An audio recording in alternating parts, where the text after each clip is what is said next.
We, as a state, want to bring forth our delegates, 172 for Donald Trump.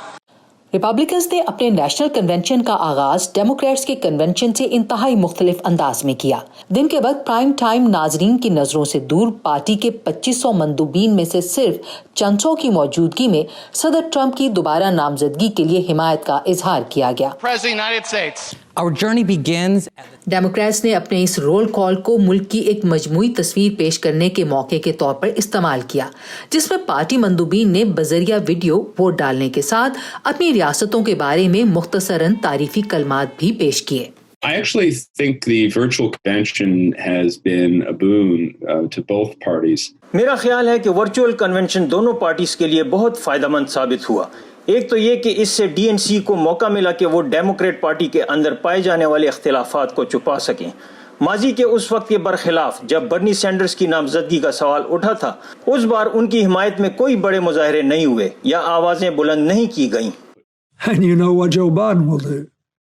जहां Democrats ने मुख्तसर दौरानिये की तकारीर के लिए सादा वीडियोस का बहुत इस्तेमाल किया, रिपब्लिकन्स ने एक पुरशिकोह ऑडिटोरियम से रिकॉर्ड शुदा और बराह रास्त तकारीर का इम्तजाज इस्तेमाल करते हुए तकरीब को लाइव कन्वेंशन का रंग देने की कोशिश की। सिर्फ मुट्ठी भर मुंतखब रिपब्लिकन ओहदेदारों ने तकारीर की। साबिक सदर जॉर्ज डब्ल्यू बुश ने खिताब नहीं किया। रिपब्लिकन पार्टी का पुराना और अहम हिस्सा समझे जाने वाली शख्सियात की गैर मौजूदगी यकीनन मायने खेज है। आप चाहते हैं कि पार्टी के तसलसल की अक्कासी हो, आप दिखाना चाहते हैं कि आपको पार्टी की हिमायत हासिल है, और इस साल अहम शख्सियात की अदम मौजूदगी से इशारा मिलता है कि अब की बार ऐसा नहीं। रिपब्लिकन कन्वेंशन में शामिल किए जाने वाले बहुत से मुकर्ररीन सदर के खानदान के अफराद थे। अगर कन्वेंशन का मकसद उनके वफादार वोटर्स में जोश पैदा करना है, शायद ये याद दहानी करा कि उन्होंने 4 साल कबल डोनाल्ड ट्रंप को वोट क्यों दिया था, तो खानदान का एक फर्द ये काम उसी खुशसलूबी से बल्कि उससे भी बेहतर कर सकता है जिससे एक मुंतखब रिपब्लिकन ऑफिशियल कर सकता है। बेहतर इसलिए कि उनके हामी वोटर्स हमेशा की तरह सियासत के बारे में इंतहाई मशकूक हैं। खातून अव्वल मेलानिया ट्रंप ने कोविड-19 के मुतासरीन के लिए अपनी हमदर्दी का इजहार किया। दूसरों ने इस बहरान से निमटने के लिए सदर के इक़दामात की तारीफ की। America has the most COVID deaths in the world. जबकि डेमोक्रेट्स ने अपना ज्यादातर वक्त सदर ट्रंप पर इसी हवाले से तनकीद करते गुजारा।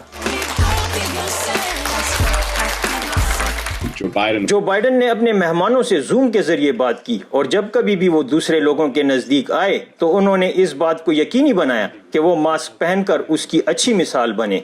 दूसरी जानब डोनाल्ड ट्रंप ने व्हाइट हाउस में लोगों के साथ बिलमुशाफा मुलाकातें की और किसी ने मास्क नहीं पहने थे, और मेरे ख्याल से इससे दोनों जमातों के बीच बड़े मामलात पर फर्क का पता चलता है, न सिर्फ कोरोना की वबा से निमटने की हिकमत अमली पर बल्कि उमूमी तौर पर अमरीका के मुस्तकबिल पर भी। और दोनों जमातें दावा करती हैं कि उनका मुखालिफ उनकी मुमकिना जीत को मुल्क के लिए तारीख मुस्तकबिल की आमद करार दे रहा है। मेरे ख्याल में इस बारे में दिलचस्प बात यह है कि पुरउम्मीदी का दावा इंतहाई मुख्तलिफ शक्लों में सामने आया है। डेमोक्रेटिक नेशनल कन्वेंशन में ये कुछ ज़्यादा संजीदा लहजे और एक तरह से मातमी अंदाज में था, ख़ास तौर से जब उन्होंने कोविड-19 से हलाक होने वालों की तस्वीर दिखाई। रिपब्लिकन कन्वेंशन में ये पुरुमीदी इस सवाल के लहजे से आया थी कि अगर इक़्तिदार डेमोक्रेट्स के हाथों में चला गया तो क्या होगा। तालियां बजाते हाजरीन की अदम मौजूदगी में तकारीर को दोनों कन्वेंशंस में मुख्तसर रखा गया, लेकिन दोनों ही कन्वेंशंस को टीवी पर देखने वाले नाजरीन की तादाद 4 साल पहले होने वाले कन्वेंशंस के मुकाबले में कम थी। स्टीव रेडिश के साथ Ayesha Khalid, voice of America.